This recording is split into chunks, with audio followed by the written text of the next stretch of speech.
नमस्कार. इयत्ता 10वी उपयोजित लेखन कौशल्य उपविभाग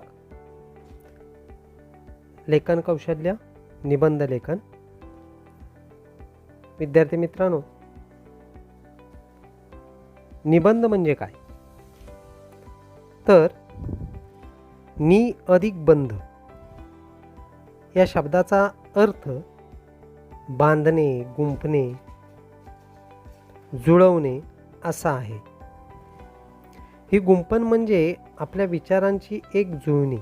विषय आपल्यासमोर येताच आपल्या मनात विचारांची गर्दी होते, पण हेच विचार मुद्देसूदपणे मांडले तर त्याला एक चांगला अर्थ प्राप्त होतो. म्हणून निबंध लेखन करताना नेहमी मनात आलेले विचार व्यवस्थित लिहून काढा, म्हणजेच टिपून तयार करून घ्या. मग कोणता मुद्दा कोणत्या परिच्छेदामध्ये वापरायचा ते ठरवा, क्रम योजा आणि शांतपणे आपला निबंध पूर्ण करा. स्वविचारांचे प्रकटीकरण ही क्षमता, हे कौशल्य विद्यार्थ्यांना आत्मसात करता यावे यासाठी निबंध लेखन या घटकाचा अभ्यास आवश्यक असतो. निबंध लेखन म्हणजे विचारांची विषयानुरूप केलेली मुद्देसूद मांडणी हे विद्यार्थ्यांनी लक्षात ठेवायचं. यावर्षी आपण प्रसंगलेखन, आत्मकथन आणि वैचारिक या 3 प्रकारचे निबंध अभ्यासणार आहोत. आपल्या पुस्तकामध्ये या तिन्ही विषयांच्या नमुनाकृती दिलेल्या आहेत. आपण त्यांचा अभ्यास करू. निबंध लेखनाचा पहिला भाग आहे प्रसंगलेखन, म्हणजेच अनुभव लेखन. पाहिलेल्या एखाद्या दृश्याचे, व्यक्तीचे किंवा प्रसंगाचे चित्र हुबेहूब शब्दात रेखाटणे यालाच वर्णनात्मक निबंध असे म्हणतात. वर्णनात्मक निबंध लिहिण्यासाठी विद्यार्थ्यांनी लक्षात ठेवायचं आहे की निरीक्षण शक्ती महत्त्वाची, त्याचबरोबर लेखनशैलीसुद्धा महत्त्वाची ठरते. म्हणूनच निरीक्षणशक्ती व लेखनशैली हे प्रसंगलेखन किंवा अनुभवलेखन या घटकाचे महत्त्वाचे दुवे आहेत. लक्षात घ्यावयाचे मुद्दे बघा. 1. प्रसंगलेखन करताना घटनांचा तार्किक विचार करावा. 2.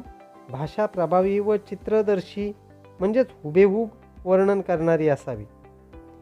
3. भाषा सोपी असावी, खूप अलंकारिक नसावी. 4. लेखन प्रसंगानुरूप आणि संवेदनशील असावे. आता आपल्याला इथे नमुनाकृती दिलेली आहे. अकस्मात पडलेला पाऊस या विषयावर खालील मुद्दे विचारात घेऊन लेखन करा. मुद्दे दिलेले आहेत. पावसापूर्वीचे वातावरण, प्रत्यक्ष पावसाचा निसर्गाचा घेतलेला अनुभव, तुमच्यावर झालेला परिणाम आणि अविस्मरणीय अनुभव. पावसापूर्वीचे वातावरण हा सुरुवात आहे. प्रत्यक्ष पावसाचा व निसर्गाचा घेतलेला अनुभव आणि तुमच्यावर झालेला परिणाम हा निबंधाचा गाभा आहे. तर अविस्मरणीय अनुभव हा समारोपाकडे नेणारा भाग आहे. निबंध लेखन करत असताना विद्यार्थी मित्रांनो, परिच्छेद करायला विसरू नका. म्हणजेच किमान 4 परिच्छेद केल्यात आपल्याला सुरुवात, मध्य आणि शेवट अशा तिन्ही भागांना परिच्छेदात गुंफणी करून आपला निबंध आपण व्यवस्थितरित्या लिहू शकतो.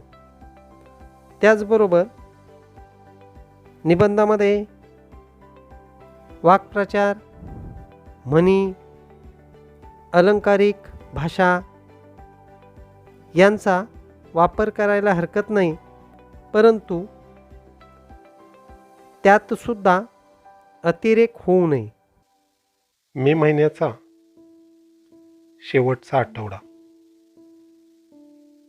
शेतीची कामं लगबगीनं उरकण्याच्या मागे शेतकरी भाऊ धावत होता. या काळामध्ये पाऊस कधी पडेल हे कधी काहीच सांगता येत नाही. सगळ्या रानामध्ये माणसाचीच लगबग. मशागतीची शेतीची कामं एकदा उरकून घेतली की खूप काम पार पडल्याचा आनंद शेतकऱ्यांच्या चेहऱ्यावर दिसून येतो. अंगातून उकाड्यामुळे घामाच्या धारा लागल्या तरी बाहीने तोंड पुसत आपल्या कामात गर्क राहणारा शेतातला शेतकरी पाहिला की पाऊस हा शहरामध्ये आणि ग्रामीण भागामध्ये कसा वेगळा चित्रित होतो हे दिसून येतं. आजचा दिवस सुद्धा तसाच. नेहमीप्रमाणेच संध्याकाळची वेळ, मात्र वातावरणात थोडा काळोख दाटून आलेला. आकाशामध्ये थोडी ढगांची गर्दी. आता पाऊस जवळ आल्याची ती खुणगाट होती. पण एवढ्यातच पाऊस सुरू होईल असं कधीच सांगता येत नाही. आणि आज तसं वाटतही नव्हतं. पण अचानक सोसाट्याचा वारा सुटला, वावटळ उठली, धुळीचे लोळ उठले. ढगांनी तर आकाश झाकोळलं. जेमतेम 4 ते 5 वाजले असावेत, तरी 6-7 वाजल्याचा भास होईल एवढा काळोख दाटून आला. विजा चमकू लागल्या आणि पाहता पाहता पावसाने झोड उठवली. जमिनीच्या दिशेने येणारे हे पावसाचे टपोरे थेंब जणू काही गारांचा वर्षाव होत असावा असाच मार देत होते. तसा पाऊस आमच्यासाठी नवीन नव्हता, परंतु आजचा अनुभव मात्र नवीन होता. क्षणात 2 क्षणामध्ये संपूर्ण आकाश भेदून पावसात भिजायला आणि यथेच्छ भिजवणारा हा पाऊस म्हणजे निसर्गाने बदललेलं एक रूपडं होतं. तसा शाळेत असल्यापासूनच आम्ही पावसाचा अनुभव खूप घेतलेला आहे. शाळा सुटताना आणि शाळा भरताना हटकून आमची परीक्षा घेणारा पाऊस आज मात्र एक वेगळीच परीक्षा घेत होता. यापूर्वी सुद्धा आम्ही पावसात मनसोक्त भिजायचो, पण ते मुद्दाम, कधी शाळा चुकवण्यासाठी, तर कधी आईबाबांनी संमती दिली नाही तरीही त्या पावसाच्या धारांखाली चिंब होण्याचा आनंद घेण्यासाठी. आज भिजण्याचा आनंद लुटणं हे मनातच नव्हतं, तरीही भिजावं लागत होतं. मला लहानपणीचे दिवस आठवले. लहानपणी मी तसा खूप श्रीमंत होतो. नाही म्हणालं तरी माझ्या मालकीच्या 4-2 कागदाच्या होड्या होत्या आणि त्या साचलेल्या पानामध्ये बुडेपर्यंत मी फिरवायचो. माझ्या मालकीची कागदाची 4-2 विमानं होती आणि सोसाट्याच्या वाऱ्यामध्ये ती भरकटतील एवढी उडवायचो. स्वतःच्या श्रीमंतीबद्दल आठवण झाली आणि खूप नवलही वाटलं. आज आम्ही वापरत असलेले वेगवेगळे परफ्यूम. पहिला पाऊस सुरू झाला की मातीचा जो सुगंध यायचा तो कोणत्याही परफ्यूमला किंवा अत्तराला फिके पाडेल असा असायचा. पाऊस सुरू झाला की बाहेर पडणे बंद व्हायचे आणि अशाच संध्याकाळच्या किंवा दुपारच्या वेळी नाश्त्यामध्ये गरम गरम कांदे भजी आम्ही खात असू. जुन्या आठवणींमध्ये रममान होत असताना आत्ताचा अविस्मरणीय क्षण सुद्धा मी एका बाजूला अनुभवत होतो. प्रचंड कडकडाट होत होता. विजा चमकत होत्या. मधूनच एखादी वीज धरणीमातेच्या भेटीसाठी येते की काय असं वाटत होतं. आणि त्या एका अविस्मरणीय अनुभवाचा आनंद घेत यथेच्छ भिजत कोणत्याही आडोशाला उभं न राहता बालपणीच्या आठवणींमध्ये रमत रमत घर गाठलं. आजही त्या लहानपणीच्या आठवणी दाटून येतात आणि अकस्मात पडलेल्या या पावसामध्ये परत एकदा म्हणावंसं वाटतं, लहानपण देगा देवा. कारण जर पावसाचा आनंद लुटायचा असेल तर खरोखरच लहान होणं हे गरजेचं असतं. दुसरा भाग आहे आत्मकथन. आत्मकथन करताना लक्षात घ्यावयाचे मुद्दे. 1.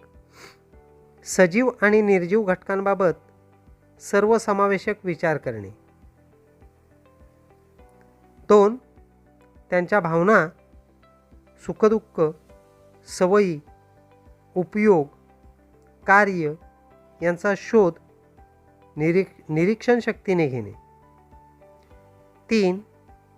आपण स्वतः ती वस्तू आहोत अशी कल्पना करून निबंधलेखन करणे. 4. कल्पनाशक्तीच्या माध्यमातून नाट्यपूर्ण रीतीने कल्पना मांडणे. आणि 5. संपूर्ण लेखन प्रथम पुरुषी एकवचनी भाषेत करणे. आपल्याला आत्मकथनात्मक निबंधासाठी नमुनाकृती दिलेली आहे. खालील मुद्द्यांच्या आधारे आरसा या घटकाचे आपल्याला आत्मवृत्त लिहायचे आहे. मी आरसा बोलतोय. निर्मिती व शोध, शास्त्रीय तत्व, आरशाकडे पाहण्याचा दृष्टिकोन, आरशाचे महत्त्व, माणसाच्या चेहऱ्यावरील भाव हाच त्याच्या मनाचा आरसा आणि आरशाचा आनंद व खंत. हा निबंध लिहित असताना सुद्धा परिच्छेद करायला विसरायचं नाही. यामध्ये सुद्धा तुम्ही भाषा अलंकारिक सुयोग्य अशी वापरायची आहे. वा वा, किती छान दिसतोयस. स्वतःलाच निहाळतोयस. अरे इकडे बघ, मी आरसा बोलतोय. माणसांना स्वप्न दाखवण्यात तर माझा हातखंड आहे, आणि त्यासाठी तर माझा जन्म झाला. पाणी पिण्यासाठी माणूस प्रथम नदीत वाकला तेव्हा त्याला स्वतःचं दर्शन घडले असणार ना. तेव्हापासून मी त्याच्या सोबत आहे. मी स्वतःला बाजूला ठेवून माणसाला मदत केली. तू सुद्धा अशीच मदत करीत राहा. पहा केवढा मोठा होशील. हे बघ, प्रत्येक माणसाचं स्वतःवर सर्वात जास्त प्रेम असतं. आपण इतरांपेक्षा वेगळं दिसावं म्हणून प्रत्येकजण काहीतरी वेगळी कृती करत असतो. पराक्रमी माणसाने आपल्या प्रत्येक पराक्रमानंतर आरशात स्वतःला पाहिले असणारच ना. आणि पाहता पाहता मोठी आवळून हात उंचावून माझा विजय असो असं मोठ्याने मनातल्या मनात घोषणा देत स्वतःचा जय जयकार केला असणारच. हे लक्षात ठेव.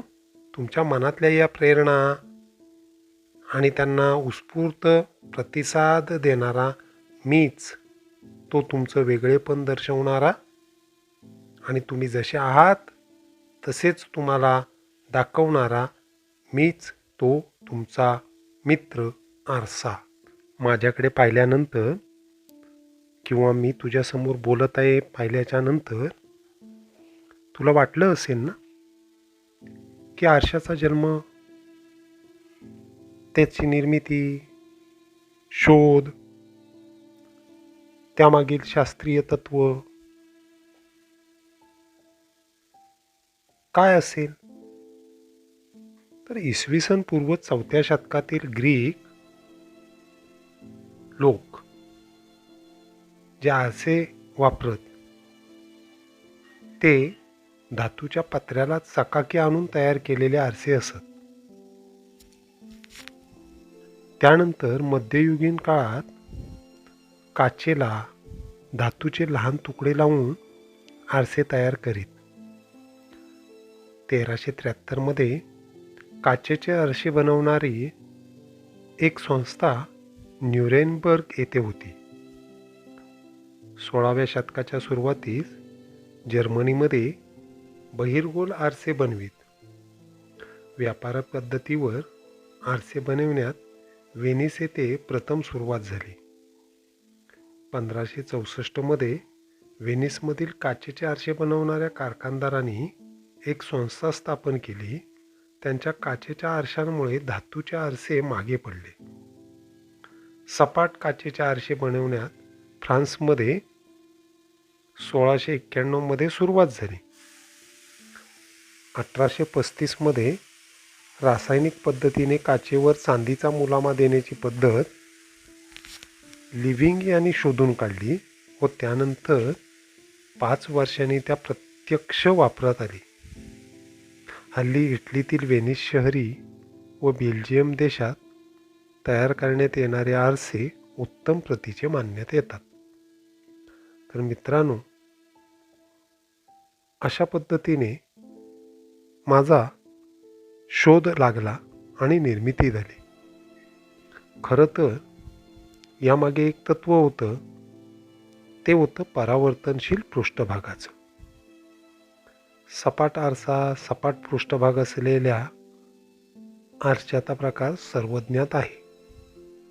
प्रतिमा छोटी किंवा मोठी करायला आंतरवक्र किंवा बहिर्वक्र आरसे सुद्धा वापरले जातात.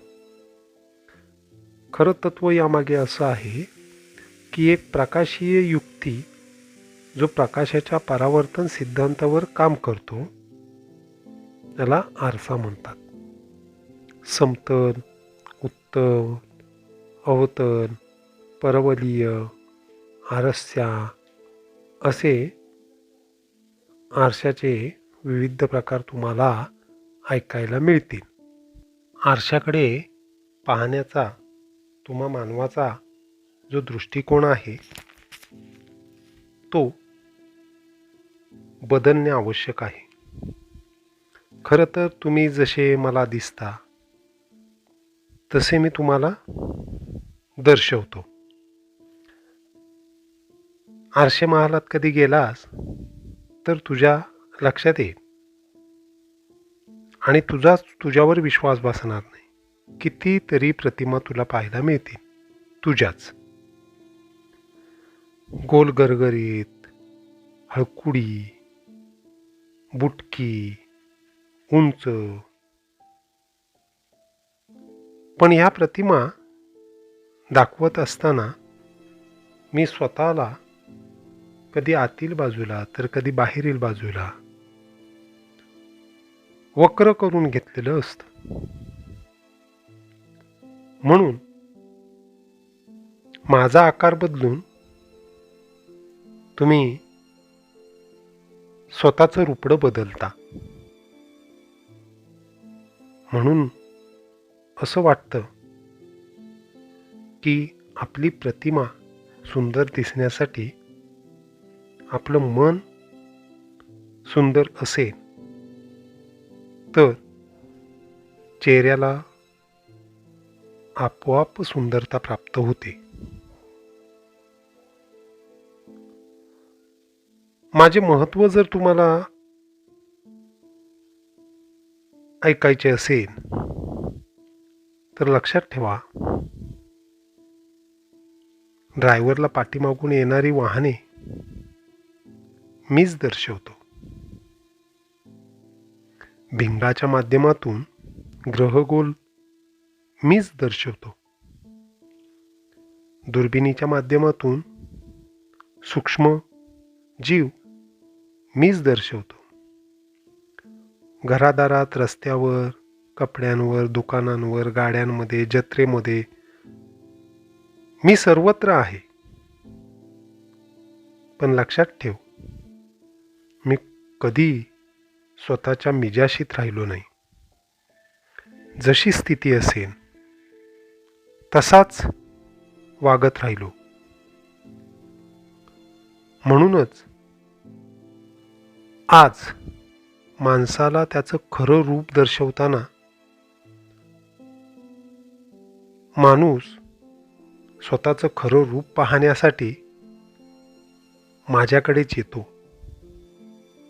अगदी राजापासून रंकापर्यंत प्रत्येकाने स्वतःला माझ्यामध्ये निहाळलं आहे आणि स्वतःचं सुयोग्य रूप, अयोग्य रूप आजमावलेलं आहे. म्हणून मी तुमच्या जीवनाचा एक अविभाज्य भाग झालेलो आहे.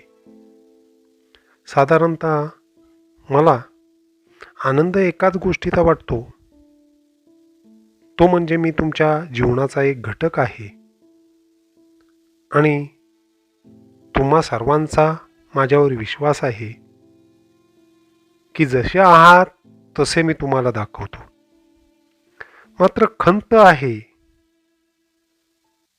तुम्हाला तुमचं दाखवलेलं रूपडं कधीकधी मान्य होत नाही आणि तुम्ही त्या अमान्य रूपावर वेगळेपण रंगांच्या माध्यमातून आणण्याचा प्रयत्न करता. तर बाळा, रूप सुंदर असण्यापेक्षा पुनश्च एकदा सांगतो की मन सुंदर असावं लागतं. मन सुंदर असेल तर आपल्या हातातून काम चांगलं होतं आणि काम चांगलं असेल तर आपली कीर्ती आपोआपच चांगली होत असते. म्हणून आरसा हा तुमच्या जीवनाचा जरी महत्त्वाचा घटक असला तरी तुमचं मन आणि तेही सुंदर हे तुमच्या जीवनाचं सर्वात महत्त्वाचं अंग आहे. ते जर तुम्ही सांभाळलात तर तुम्हाला माझी गरज भासणार नाही आणि असाच निरागसपणे स्वतःला आरशामध्ये निहाळावं लागणार नाही, हे लक्षात घे. यापुढेही मी तुमची साथ करेन, यात शंका नसेल. असेच नवनवीन माध्यमातून, प्रकारातून तुम्ही माझा उपयोग अधिकाधिक जीवनामध्ये करून घ्या. यशस्वी व्हा, यशस्वी भव. यानंतर निबंधलेखनाचा तिसरा भाग आहे वैचारिक निबंधलेखन. वैचारिक निबंधलेखन करत असताना विचारात घ्यावयाचे मुद्दे. 1. या निबंध प्रकारात विचारांना प्राधान्य द्या. 2. विचाराला 2 बाजू असू शकतात. 3. योग्य अयोग्य दोन्ही बाजूंनी साधक बाधक चर्चा व्हावी. 4. मुद्द्यांची मांडणी सुसंगत व तार्किक विचारानुसारच असावी. 5. मुद्द्यांचे समर्थन करण्यास नामवंत विचारवंतांचे विचार, म्हणी, सुवचने यांचा आधार घ्यावा. यासाठी आपल्याला वाचन, निरीक्षण, लेखन, चिकित्सक विचार करण्याची वृत्ती, वैचारिक संपन्नता या गोष्टी आवश्यक आहेत. आणि सर्वात महत्त्वाची गोष्ट लक्षात घ्या, आपलं वाचन अधिक असेल तर आपण लेखन चांगले करू शकू. आपल्याला वैचारिक निबंध लेखनासाठी नमुनाकृती दिलेली आहे. मी माझ्या देशाचा नागरिक या विषयावर खालील मुद्दे विचारात घेऊन लेखन करा. देशप्रेम, राष्ट्रीयत्व याची जाणीव, जबाबदार नागरिक, पाठ्यपुस्तकेतील प्रतिज्ञेचा संदर्भ, हक्क व कर्तव्य यांची जाणीव, देश माझा, मी देशाचा ही भावना, देशाच्या सद्यस्थितीचे ज्ञान, स्ववर्तन. विद्यार्थी मित्रांनो, आपण या तिन्ही निबंधांच्या प्रकारांचा योग्य असा विचार केलेला आहे. यानंतर अशा निबंध लिहिण्याच्या अधिकाधिक सरावातून तुम्हाला निबंध लेखन हे कौशल्य आत्मसात करता येणार आहे. आम्ही दररोज सकाळी शाळेमध्ये एक प्रतिज्ञा म्हणतो, भारत माता देश आहे, सारे भारतीय माझे बांधव आहेत. प्रतिज्ञा संपत असताना जय हिंद असं म्हणून आम्ही त्या प्रतिज्ञेचा समारोप करतो.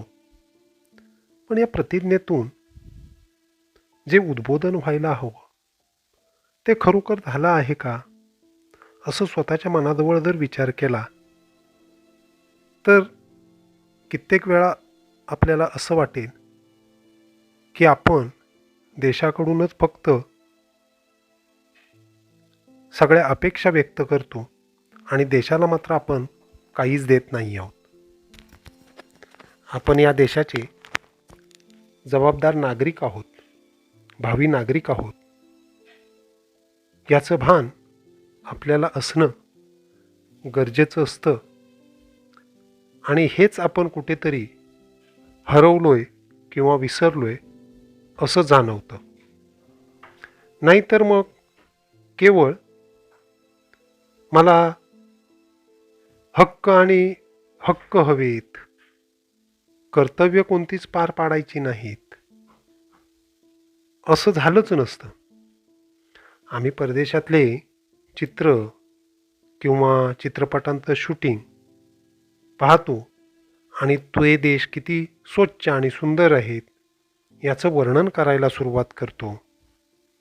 परंतु कधी या सुंदर देश घडवण्यासाठी स्वतः काही केल्याचं आठवतं का, याचा विचार करणं गरजेचं आहे. देश माझा आहे, मी देशाचा आहे ही भावना जेव्हापर्यंत आपल्यामध्ये जागृत होत नाही तेव्हापर्यंत आपला देश सुजलाम सुफलाम होऊ शकणार नाही. देश सुजलाम सुफलाम जर घडवायचा असेल तर नक्कीच आपल्याला आपल्या देशाबद्दल आणि आपल्या हक्क कर्तव्यांबद्दल जागृत असायला हवं. पाठ्यपुस्तकातली प्रतिज्ञा संदर्भासह वाचन करून ती अक्षरान अक्षर आपल्या वर्तनामध्ये आपल्या वागण्यामध्ये उतरवली पाहिजे. मला स्वातंत्र्याचा हक्क आहे म्हणून मी जर ते स्वातंत्र्य वेगळ्या पद्धतीने उपभोगायचं ठरवलं तर अन्य कोणत्या व्यक्तीच्या स्वातंत्र्यावर त्याची टाच येत नाही ना, हे कोण पाहणार? मला माझ्या देशामध्ये फिरण्याचा हक्क आहे हे ज्यावेळी मी म्हणतो त्यावेळी पर्यटनस्थळी काहीही लिहायचं नाही किंवा कुठलेही लेखन करायचं नाही किंवा पर्यटन स्थळाला बाधा पोचेल असं वर्तन आपल्याकडून होणार नाही, हे कर्तव्य कोणी पार पाडायचं? म्हणूनच जी गोष्ट माझी आहे ती अधिकाधिक चांगली व्हावी यासाठी आपण घरात जसा प्रयत्न करतो तसाच देशाच्या बाबतीत आपण प्रयत्न करणं गरजेचं आहे. आज देशाची जर स्थिती पाहिली तर शिक्षण उत्तम घडतंय. या उत्तम शिक्षणातून उत्तम नागरिक घडतायत. आज आपला देश हा 20व्या शतकाकडे धाव घेणारा आहे. जगातली सर्वात मोठी लोकशाही म्हणून आपल्या देशाकडे जग आतुरतेनं पाहत असतं, अभिमानाने पाहत असतं. एक विकसनशील राष्ट्र म्हणून जगातल्या महासत्ता आपल्याकडे पाहत असतात. त्याचवेळी आपण या विकसनशील देशाचे विकसित नागरिक आहोत हे आपल्याही ध्यानात यायला हवं. जेव्हा आपण हा देश माझा आहे आणि मी देशाचा आहे, या देशासाठी मी प्राणार्पण करायला तयार आहे असं ज्यावेळी आपल्या मनात येईल त्यावेळी आपल्या देशाची प्रगती ही कोणीही रोखू शकणार नाही. फिनिक्स पक्षाप्रमाणे जपान जर सावरून उभे राहत असेल तर कोटीन कोटी लोकसंख्या असलेल्या माझ्या देशाचा विकास व्हायला काय बरं अशक्य आहे? इथे फक्त देशाप्रती आपला आदर, मान सन्मान हेच गरजेचं आहे आणि त्यातूनच आपण देश घडवणार आहोत. एक विकसित राष्ट्र म्हणून, जगाला आदर्श राष्ट्र म्हणून घडण्यास मदत होईल. तेव्हा विद्यार्थी मित्रांनो, देशप्रेम आणि राष्ट्रीयत्व याची जाणीव तुमच्या अंगामध्ये बाणवा आणि तुम्ही देशाचे खरे नागरिक आहात, सुजाण नागरिक आहात हे तुमच्या वर्तनातून दिसू देत. धन्यवाद.